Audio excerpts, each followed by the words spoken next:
ആ കാണുന്നതാണ് കൽക്കട്ടയിലെ പ്രസിദ്ധമായ വിക്ടോറിയ മെമ്മോറിയൽ എന്ന മ്യൂസിയം. ഞങ്ങൾ ഇത് കാണുവാൻ വേണ്ടി രാവിലെ ഇറങ്ങിയിരിക്കുകയാണ്. ഇത് കൊൽക്കത്തയിലെ മൈതാൻ എന്ന സ്ഥലത്താണുള്ളത്. ഞങ്ങൾ താമസിക്കുന്ന എയർബിഎൻബി അപ്പാർട്ട്മെൻറ്റിൽ നിന്നും ഒരു മെട്രോ സ്റ്റേഷനിലെത്തി അവിടെ നിന്ന് മെട്രോയൊക്കെ പിടിച്ച് മൈതാൻ സ്റ്റേഷനിൽ ഇറങ്ങി പതുക്കെ നടന്നു വരികയാണ്. ഇവിടെ 50 രൂപയുടെ എൻട്രി ടിക്കറ്റ് ഉണ്ട്. ടിക്കറ്റൊക്കെ എടുത്ത് ഞങ്ങൾ അകത്ത് കയറി കഴിഞ്ഞു. വിക്ടോറിയ ഗാർഡൻ, വിക്ടോറിയ മെമ്മോറിയൽ, അതിൻ്റെ ചുറ്റിനുമുള്ള ഗാർഡനാണ്. മനോഹരമായി മെയിൻറ്റെയിൻ ചെയ്തിരിക്കുന്ന ഒരു പൂന്തോട്ടം.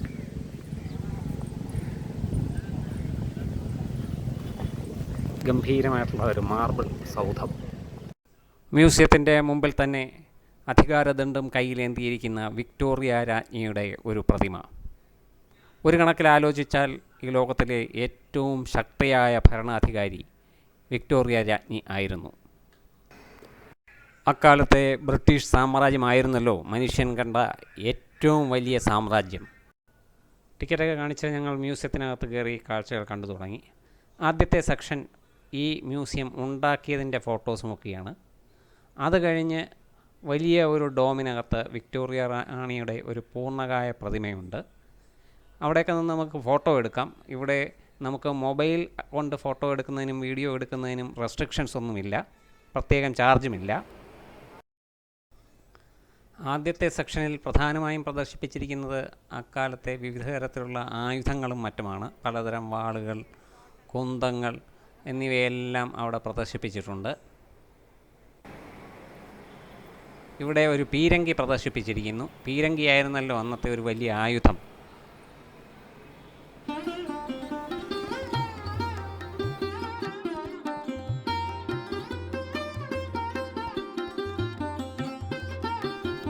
അത് കഴിയുമ്പോൾ പല പുരാതന ഗ്രന്ഥങ്ങളുടെയും ആദ്യത്തെ പ്രതികൾ സൂക്ഷിച്ചിരിക്കുന്ന ഒരു സ്ഥലമുണ്ട്.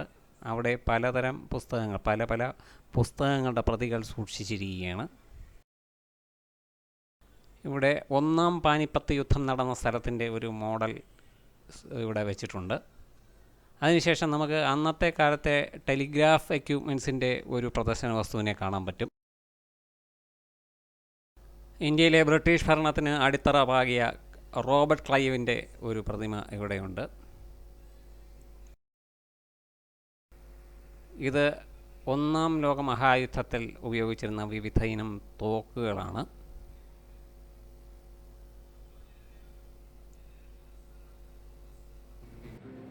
എന്നെ ഏറ്റവും അധികം ആകർഷിച്ചത് ഈ ഗാലറിയായിരുന്നു. നമ്മുടെ സ്വാതന്ത്ര്യ സമരത്തിൻ്റെ മുന്നണി പോരാളികളുടെ പടങ്ങളും വിവരണങ്ങളും അടങ്ങിയ ഒരു ഏരിയ. അത് കാണുമ്പോഴാണ് ബംഗാളിൽ നിന്നും എത്രയധികം പ്രമുഖരായ സ്വാതന്ത്ര്യ സമര സേനാനികൾ ഉണ്ടായിരുന്നു എന്ന് നമുക്ക് മനസ്സിലാവുന്നത്. നമ്മൾ ടെക്സ്റ്റ് ബുക്കുകളിലൂടെ പരിചയപ്പെട്ട ഒത്തിരി ആളുകളുടെ ഫോട്ടോകളും വിവരണങ്ങളും ഇവിടെയുണ്ട്. ഇത് എനിക്ക് ഒരു വലിയ നല്ല ഒരു അനുഭവം തന്നെയായിരുന്നു. നമ്മളെ ആവേശം കൊള്ളിക്കുന്ന വന്ദേ മാതരം ഗാനത്തിൻ്റെ രചയിതാവ് ബങ്കിം ചന്ദ്ര ചത്തോപാധ്യായ, ഒരു പ്രമുഖ സ്വാതന്ത്ര്യ സമര സേനാനിയായിരുന്ന രാഷ് ബിഹാരി ബോസ്.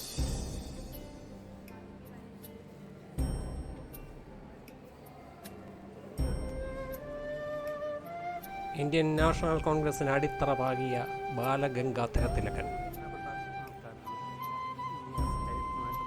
മദൻ മോഹൻ മാളവ്യ, നമ്മുടെ വിശ്വകവി ടാഗോർ. ഉത്തിഷ്ഠത ജാഗ്രത പ്രാപ്യവരാൻ നിബോധത എന്ന മന്ത്രത്താൽ ഇന്ത്യൻ യുവത്വത്തെ പ്രചോദിപ്പിച്ച സ്വാമി വിവേകാനന്ദൻ, ഗോപാലകൃഷ്ണ ഗോഖലെ,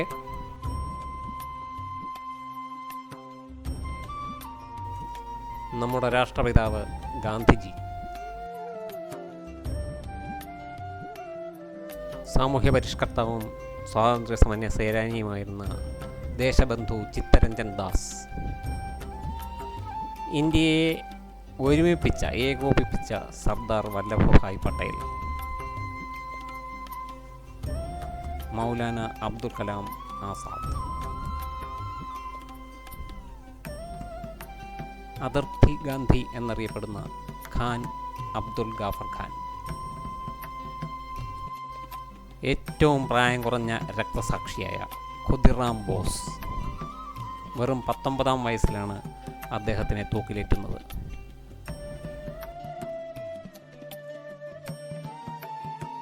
നമ്മുടെ ഒരേ ഒരു നേതാജി സുഭാഷ് ചന്ദ്രബോസ്, മഹാത്മാഗാന്ധിയുടെ അഹിംസാ സിദ്ധാന്തത്തിന് വിപരീതമായി സായുധ സമരത്തിലൂടെ ഇന്ത്യയെ മോചിപ്പിക്കുവാൻ ശ്രമിച്ച ധീര വിപ്ലവകാരി. Salute you Netaji. സതി എന്ന ദുരാചാരം നിർത്തലാക്കിയ രാജാറാം മോഹൻ റോയ്, ബ്രഹ്മസമാജത്തിൻ്റെ ഒരു പ്രമുഖ പ്രവർത്തകനായ കേശബ് ചന്ദ്ര സെൻ,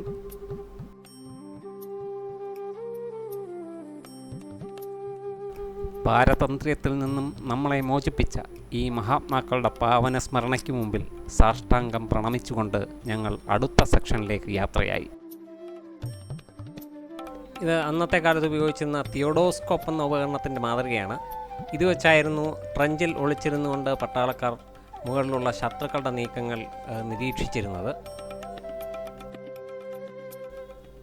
അന്നത്തെ ഏറ്റവും മാരക വെടിക്കോപ്പായിരുന്ന എൻഫീൽഡ് റൈഫിളാണ് ഈ ഇരിക്കുന്നത്. ഇത് വിക്ടോറിയ മെമ്മോറിയലിൻ്റെ ഒരു മിനിയേച്ചർ മോഡലാണ്. ഇവിടെ അന്നത്തെ കാലത്തെ കുറേ പെയിൻറ്റിങ്ങുകൾ ഡിസ്പ്ലേ ചെയ്തിരിക്കുന്ന ഒരു ഗാലറി ഉണ്ട്.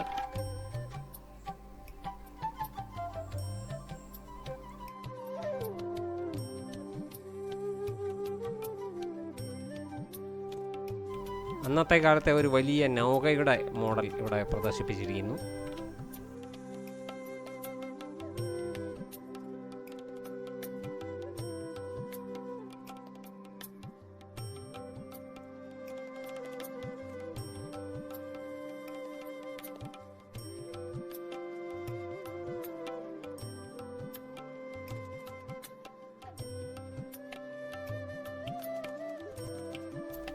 ഇത് ഒരു പഴയ പിയാനോയാണ്.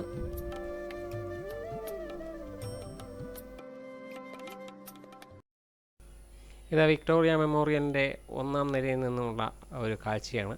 വളരെ മനോഹരമായ ഒരു കാഴ്ചയാണ്. പല പ്രതിമകളുമൊക്കെ ഉണ്ട്. മനോഹരമായ ഗാർഡൻ്റെ ഒരു വ്യൂ ഇവിടെ നിന്ന് കിട്ടും.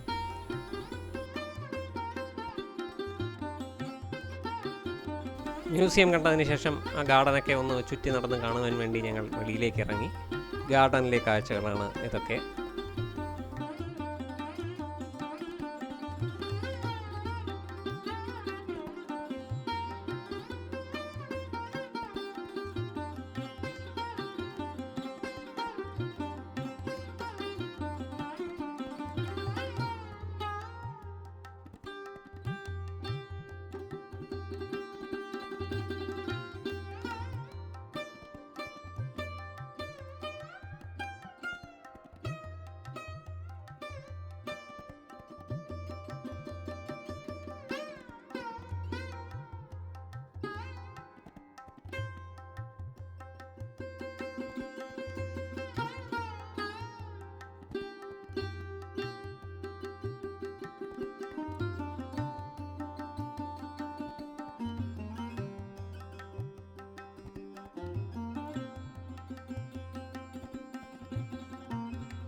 ഇവിടെ ഒരു തെളിഞ്ഞ നീരുറവയുണ്ട്.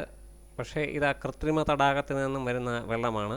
ഇവിടുത്തെ ഒരു ജലധാരയിൽ അതിനെ എത്തിച്ചതിന് ശേഷം അവിടെ നിന്നും അതങ്ങനെ വീണ്ടും റീഫ്ലോ ചെയ്ത് തടാകത്തിലേക്ക് വരുന്ന ഒരു മെക്കാനിസമാണ്. അതാണ് അത്ര ക്ലീനായിട്ടിരിക്കുന്നത്.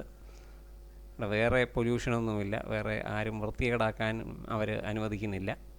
അതുകൊണ്ട് പരിസരം വളരെ വൃത്തിയാണ്.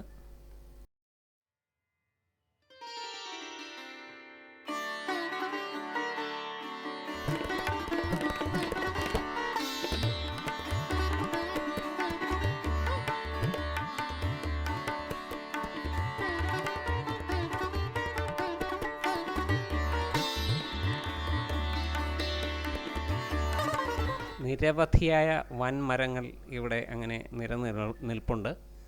ഇതിനൊക്കെ നെയിം പ്ലേറ്റുകളും വെച്ചിട്ടുണ്ട്. പക്ഷേ മിക്കതും വായിക്കുവാൻ പറ്റാത്ത രീതിയിൽ കാലഹരണപ്പെട്ടിരിക്കുകയാണ്. അതാണ് ഒരു ന്യൂനത. പക്ഷേ ഇവിടെ ഒട്ടനവധി വൃക്ഷങ്ങളുണ്ട്. ചെമ്പകമരമൊക്കെ ഞങ്ങൾ കണ്ടു. നല്ല സുഗന്ധം വമിക്കുന്ന പൂക്കളുമായി നിൽക്കുന്ന ചെമ്പകമരമൊക്കെ ഉണ്ടായിരുന്നു. അങ്ങനെ ഞങ്ങളിപ്പോൾ ഈ വിക്ടോറിയ മെമ്മോറിയലിന് ഒരു വലം വച്ച് കഴിഞ്ഞിരിക്കുകയാണ്. ഞങ്ങൾ കയറിയത് ഫ്രണ്ട് ഗേറ്റ് വഴിയാണ്. ഇനി ബാക്ക് ഗേറ്റ് വഴി വെളിയിലേക്ക് പോകാം എന്നാണ് പ്ലാൻ. ധാരാളം ടൂറിസ്റ്റുകൾ വരുന്നുണ്ട്. ഇതുപോലെ കാവിയൊക്കെ ഉടുത്ത് നഗ്നപാതരായി നടക്കുന്ന ധാരാളം ആൾക്കാരെ കണ്ടു. എന്തോ ഒരു തീർത്ഥാടനത്തിൻ്റെ കാലമാണെന്ന് തോന്നുന്നു. കൽക്കട്ടയിൽ പല സ്ഥലത്തും ഇങ്ങനെയുള്ള ഗ്രൂപ്പുകളെ കണ്ടിരുന്നു. ഞങ്ങൾ പുറകിലത്തെ വാതിലിൽ കൂടെ വെളിയിലേക്ക് പോകാനുള്ള പരിപാടിയാണ്. ഇതാണ് ഇവിടെയുള്ള കാഴ്ചകൾ.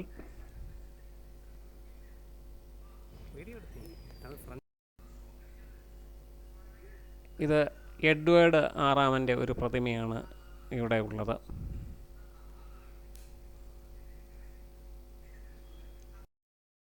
നിങ്ങൾ കൽക്കട്ടയിൽ വരുന്നുണ്ടെങ്കിൽ തീർച്ചയായും ഒന്ന് കണ്ടിരിക്കേണ്ട ഒരു സ്ഥലമാണ് വിക്ടോറിയ മെമ്മോറിയൽ. ഇത് തിങ്കളാഴ്ച ഒഴിച്ച് എല്ലാ ദിവസങ്ങളിലും ഇത് പ്രവർത്തിക്കും. രാവിലെ 9 മുതൽ 5 മണി വരെയാണ് ഇവിടുത്തെ സമയം. 50 രൂപയാണ് ടിക്കറ്റ് ചാർജ്. അത് ഇവിടെ വർത്താണ്.